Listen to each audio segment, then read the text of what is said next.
आज रात 22 सितंबर 2022 रात के 3 बजे से जैसे हम लोगों को सुनने में आया है कि एजाज़ भाई जो एक अच्छे सोशल एक्टिविस्ट हैं गुलबर्गा डिस्ट्रिक्ट के और जो पीएफआई के डिस्ट्रिक्ट प्रेसिडेंट भी हैं, तो उनके घर पे एनआईए और स्टेट पुलिस की रेड हुई है और उनको सुबह एक लंबी चौड़ी एक इन्वेस्टिगेशन के बाद सुबह 9:30 बजे उनको अरेस्ट किया गया है या डिटेन किया गया है, अभी ये क्लियर नहीं है। तो अभी फिल वक्त अभी एनआईए की कस्टडी में है एजाज़ भाई। This video is sponsored by Mahalakshmi jewellers, United hospital, KBN university, Shaheen group of institutions, fine art designers, Chulbul lighting and furniture, SR continental hotel and by Sparks international school. तो हम एज एक activist होने के नाते हम लोग ये बताना चाहते हैं, जो भी माइनॉरिटी कम्युनिटी से हो या दलित कम्युनिटी से हो या आदिवासी कम्युनिटी से हो या अदर बैकवर्ड कम्युनिटी से हो, इनको एक रूलिंग गवर्नमेंट ये है एक कास्ट और रिलीजन की बुनियाद पर टारगेट कर रही है। उनके पास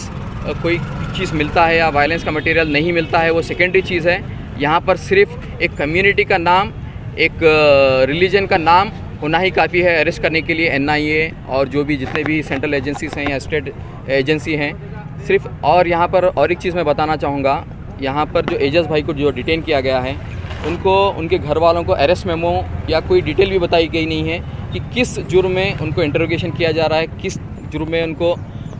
लेके गए हैं सेंट्रल एजेंसीज। ये कोई डिटेल नहीं है। ये सीधा सुप्रीम कोर्ट की जो DK Basu versus state of West Bengal की जो गाइडलाइंस हैं उसका क्लियरली वायलेशन है। ऐसे बहुत सारे गाइडलाइंस हैं। तो हम जो गुलबर्गा के जितने भी एनजीओस हैं, एक्टिविस्ट हैं, इस एक्ट को, सेंट्रल एजेंसी के एक्ट को हम कंडेम करते हैं और इनके फैमिली के साथ हैं। पूरे गुलबर्गा और जितने भी ऑर्गेनाइजेशंस हैं सब इनके फैमिली के साथ हैं। और यहाँ पर जो हमको जैसे उनके फैमिली ने बताया कि जो बच्चियों की शादी थी, उनके एक भतीजी एक भांजी की शादी थी, जो तैयारी चल रही थी यहाँ पर, जो 22 अक्टूबर 2022 को शादी थी यहाँ पर, तो उसका भी जो पैसा रखा गया था, बच्चियों की जो जहेज़ का सामान होता है, तो वो भी जो पैसा है सीज़ करके लेके गई है। और एजाज़ भाई के जो वालिद साहब जो यहाँ के मस्जिद आयशा टीपू सुल्तान चौक के जो मस्जिद है वहाँ के जो प्रेसिडेंट हैं, जो मस्जिद का हिसाब किताब जो रजिस्टर्ड होते हैं, वो पैसा और रजिस्टर्ड के साथ उनको पूरा जो है प्रॉपर्टी के पेपर जो भी पैसे ये सब सीज़ किया गया है, ये फैमिली का कहना है। तो इंशाल्लाह हम पूरे गुलबर्गा इनके साथ हैं। इनके साथ हम जो भी लीगल जो असिस्टेंट्स है, हम लोग पूरे गुलबर्गे के एनजीओस और सोशल एक्टिविस्ट मिलके इनको, इन फैमिली को और एजाज़ भाई को और ऐसे जो भी इनोसेंट जो एक्टिविस्ट को अगर बिना कोई रीज़न के अगर कोई डिपार्टमेंट या कोई एजेंसी अरेस्ट करती है तो हम सपोर्ट करने का काम करेंगे। ये देखिए, आपने जो एक अच्छा सवाल किया है मुझे, तो कल ही जो सुप्रीम कोर्ट की जो डिविजनल बेंच है वहाँ से सेंट्रल गवर्नमेंट को एक फटकार पड़ी है कि जो भी ऐसा हेट जो मोंगर्स हैं, जो हेट स्पीचेस दे रहे हैं अक्रॉस इंडिया, जो एक पर्टिकुलर कम्युनिटी के अगेंस्ट, जो वहाँ पर गवर्नमेंट म्यूट स्पेक्टर मतलब एक मुक्का एक बहरे बन के बैठी हुई है, कोई एक्शन नहीं लिया जा रहा है वहाँ से। तो सुप्रीम कोर्ट की भी फटकार पड़ी है और ये सीरियस कंसर्न है, क्योंकि रूलिंग गवर्नमेंट उनकी है। मैं सभी ऐसे जो भी सोशल एक्टिविस्ट हैं, जो सोशल सेक्युलर लोग हैं, उनसे मैं रिक्वेस्ट करता हूँ कि ये जो रूलिंग गवर्नमेंट है पर्टिकुलर कम्युनिटीज़ को टारगेट करने का काम कर रही है। एक्चुअली ये गवर्नमेंट का काम होना चाहिए कि हम जो कंट्री को आगे बढ़ाएं, कंट्री के लिए डेवलपमेंट, हेल्थ जो है, अपना जो डिफेंस के ऊपर, जो चाइना का भी अभी देख सकते हैं आप, वो इंट्रूजन वो अंदर घुसे ही जा रहा है, तो उसके ऊपर कोई एक्शन नहीं लिया जा रहा है। एक पर्टिकुलर इंडिया में ही अपने ही लोगों को मार के कोई देश आगे नहीं बढ़ सकता। तो इनको चाहिए कि अगर कंट्री को हमारे आगे फ्यूचर में अगर आगे बढ़ाना है, आगे देखना चाहते हैं, तो सब कम्युनिटी को साथ में लेके चलना पड़ेगा, ना कि पर्टिकुलर एक कम्युनिटी को अगर आप ऑपरेस करेंगे तो कहीं ना कहीं हमारी भी कंट्री का पूरा इंटरनेशनल लेवल पे भी नाम ख़राब होगा। और